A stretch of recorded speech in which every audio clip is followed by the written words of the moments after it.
Hello everyone and welcome to the first lesson for grades 9 through 12. In today's lesson we're going to be learning how to make an architectural sculpture out of recycled materials and other tools that you can find at home.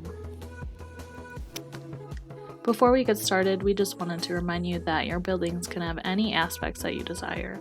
Because of this freedom, you're going to want to indulge in your creativity and use your imagination. Now we're going to take a look at the steps before we get started. In step 1, you will gather your materials. This will be your recycled or found objects that you can use in your sculpture. For step 2, you're going to learn the techniques demonstrated in this video. In step 3, you will develop and sketch your ideas. Step 4, you will build your base. Step 5, you will cover your base with your found and recycled materials. And then for step 6, you're going to admire all of your hard work. In this video, you will see 3 options for constructing your base. The first one will be a solid cardboard base with advanced tools. The second one will be a recycled cardboard base with simple tools. And the third one will be an advanced wire sculpture base. There are many other options for constructing a base, but this is an opportunity to express your individuality if you don't have the above tools. So the first option for constructing a base is using cardboard. Not only is cardboard useful as a base, but also for its versatility in using small shapes, making paper mache, and also using the textured pieces. Let's see what Miss White can construct from the floor up. The best supplies for a cardboard project will be cardboard itself, a metal ruler with a cork back, any craft knife, scissors, a hot glue gun with glue sticks.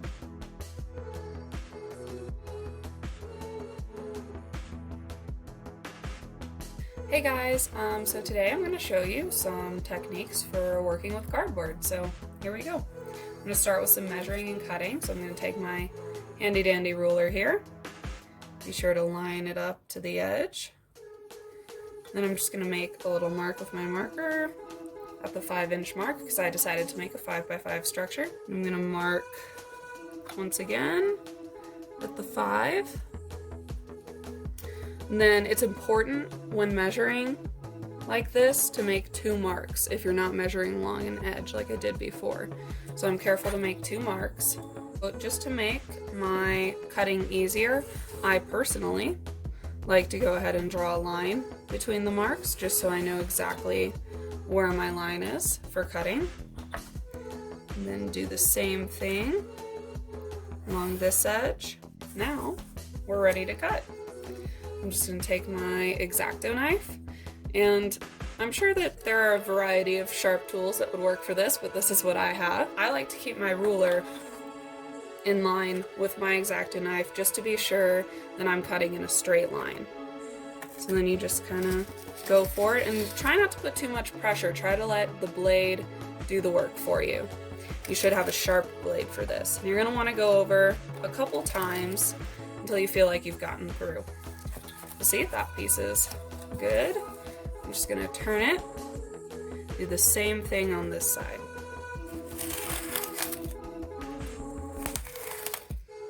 Careful to go over it a couple times. And there you go. You have a 5x5 piece.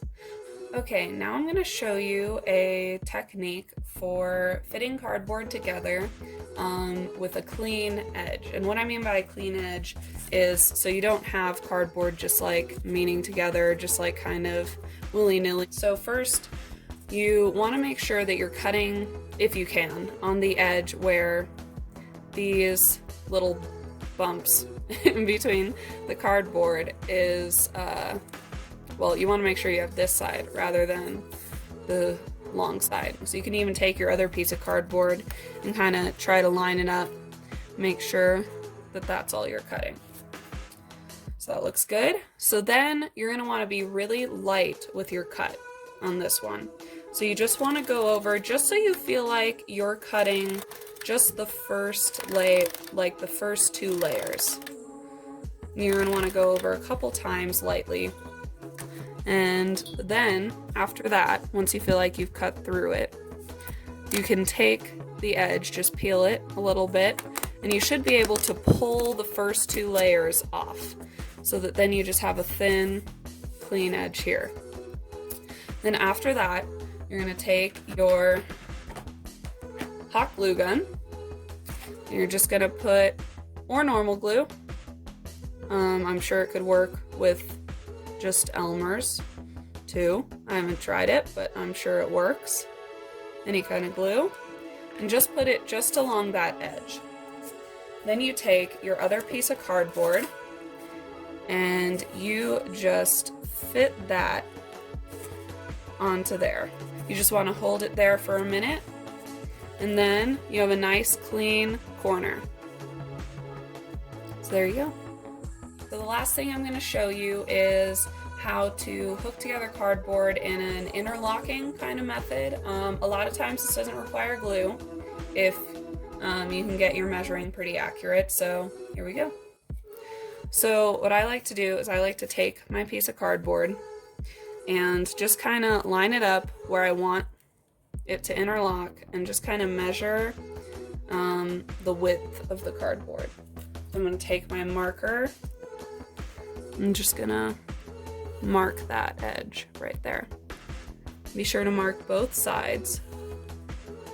Okay, so now I know that's the width of the cardboard right there. So I'm just going to take my ruler, line it up. Always important to have your ruler there when you're cutting with an X-Acto knife, just to make sure you're being extra accurate, especially with a method like this.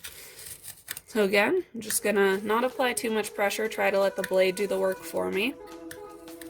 Okay, cut that edge right there. Then I'm gonna take my ruler, move it over to the other edge.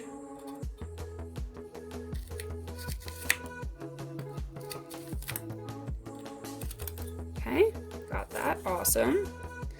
Then I'm just going to cut the little piece in between those two, trying to be careful not to cut any further than I want.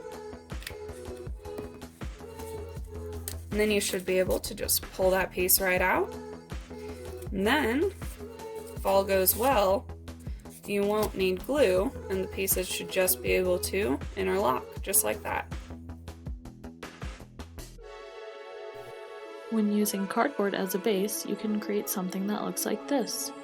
Miss White used scrap paper and tissue paper to create small details in her cardboard house. The options are endless when you are creating with a cardboard base. Cardboard can also be used in a more inexpensive way. If you do not have a craft knife or hot glue readily available, there are other options for you. Let's see how Miss Nikolenko uses her resources at home to build a castle out of cardboard and other recycled materials. All the materials I've grabbed for today are things that I would have thrown away normally or recycled, and they will be used as the base and the structure for our building. These are some items that will help in the covering process of our structure. It is especially important for 3D projects that you sketch out your ideas beforehand so you know exactly what you're trying to do. Here, we're going to be trying to make a castle, so that's what my sketch is. Alright, so here we're cutting the box into a smaller shape that I can use for pieces of the castle that I'm eventually going to build. When you're cutting up pieces, you want to make sure that they're all equal in size, and it's easiest if you just measure it so they can be cut to the size and shape that you need. Since we're trying to keep this project very, very low budget, the only material I'll be using to stick things together is tape. Any kind of tape will do, but in this situation, I just have a lot of painter's tape. When you're building things with tape, you want to make sure that everything is really secure and reinforced.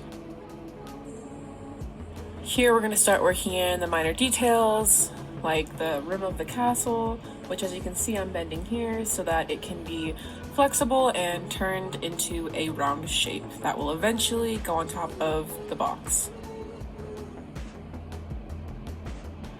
When cutting really thick plastic cups, please be careful because that was actually really sharp and it snaps back pretty aggressively.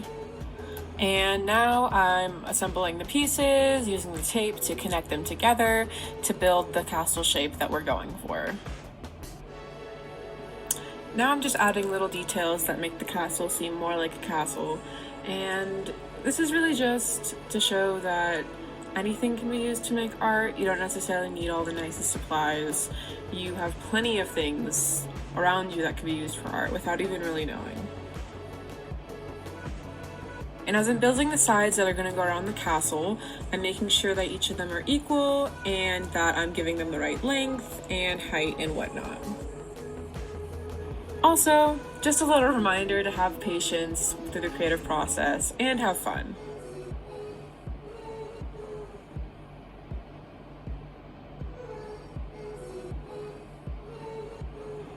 And now I'm using a wrapper that I had that reminded me of flags, and I'm going to use those details to try and add flags to the top of the towers I've made so far. Alrighty, and this is how the castle looks so far without any coverings. If you don't have access to paints or fabric or really any kind of coloring device, a really good way to cover like the tape and the box is to use paper and just tape. Layering it over can add texture and a different style or pattern than just a traditional old cardboard box. The top of the castle was wrapped in paper, but I'm going to be painting the other little minor details of the castle just to add a little bit of pizzazz. Here is the finished product, a castle made out of recycled materials. So now let's see how Miss Lion uses a more material-focused option. She'll create a base using wire. This method can be more beneficial if you can get a hand on some wire and pliers. The materials you will want to have on hand for Miss Lion's option will be 12 to 16 gauge wire, pliers with a wire cutter, a pen or pencil, scissors, tape, glue, and of course your recycled materials. Although we see Miss Lion using certain materials, if we can find other materials useful, those can be used as well. Alright, so let's get into these techniques. The first thing you're going to need to know how to do is to connect two pieces of wire together so that you have a good structure for your building, because this is going to be what your base of your building is made out of. So say for example, we have this long piece of wire right here that we're going to take and bend so that we have kind of a door frame looking item. See that? And then we're going to take another one and we're going to make just a wire running in between so that we can give it some good structure. So you're going to cut that piece. You want to go a little extra. So you want to have your wire be a little bit more than you think you're going to need, just so that when you are taking these two pieces and putting them together, you have pieces to wrap so that you can create that connection piece for your wire.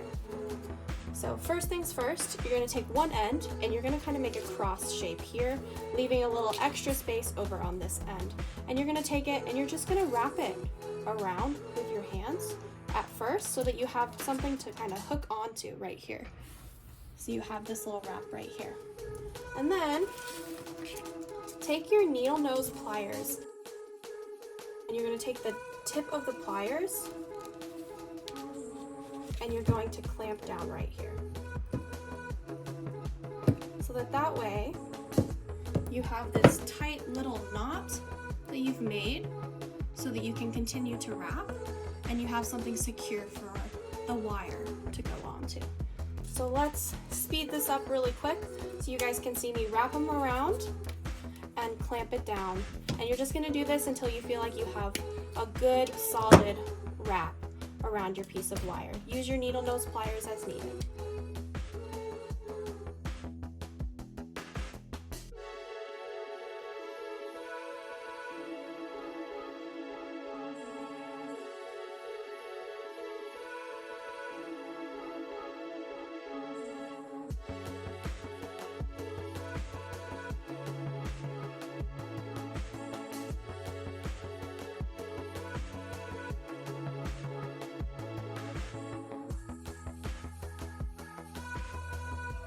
So now that you have this nice coil-like shape on your wire, what you're going to want to do is make it so that you're not going to injure yourself, because this right here is a sharp end and you don't want to accidentally stab yourself with that because, well, let's say it's not going to be very pleasant for you. So what you're going to do is you're going to take your needle nose pliers with the wire cutter end and take your wire cutter and take it as close down on the wire as you can, as close to the coil as you can, and just chop that little piece off. We don't need it anymore.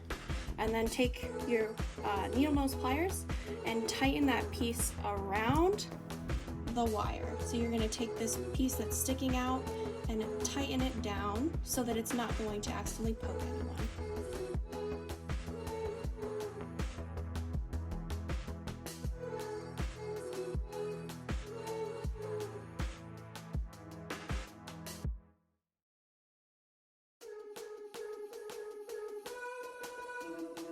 Alright, now we have a nice coil that's not going to injure anyone on our piece of wire, and it's created a piece of structure for us that we can go ahead and use to create more structure for our small little building.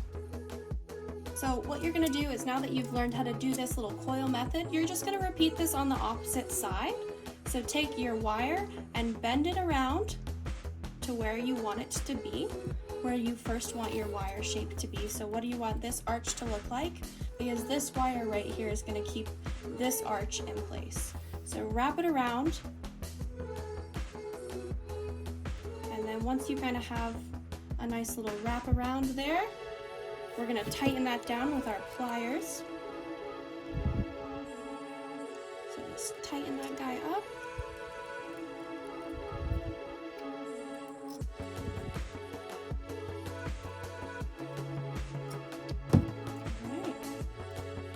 And then you're going to do the same process that you did over here.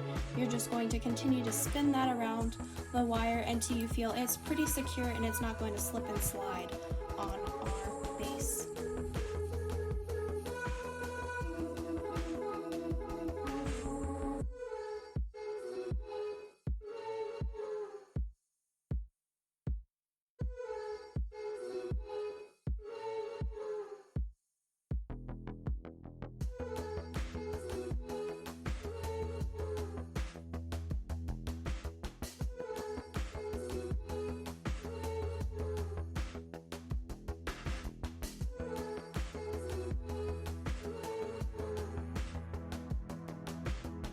So now that we have this odd little shape right here, honestly you guys can make your building however you want to, but now you have this fun little shape. I'm going to use this for my final project because I think it's created a nice little foundation for me to start with.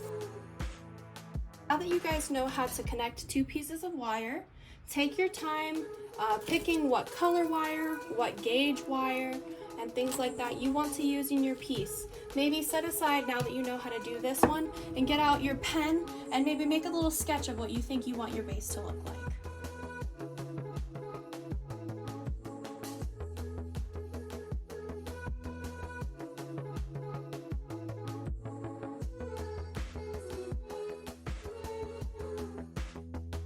You're going to want to make sure that every side is symmetrical and every side has some kind of connection so that it doesn't fall. Alright, so let's start building.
So now that you have a wire base, I'm going to show you now how to decorate this with your recycled materials. Alright, so here are all of the different recycled materials I collected. You can collect anything that you feel like you want to collect. Paper towel rolls are super great, even toilet paper rolls. And then I got a little tissue box here with some fun little designs on it that I might keep for my building because it has some good textures on it. You can even cut stuff out like this and keep the texture from the different designs.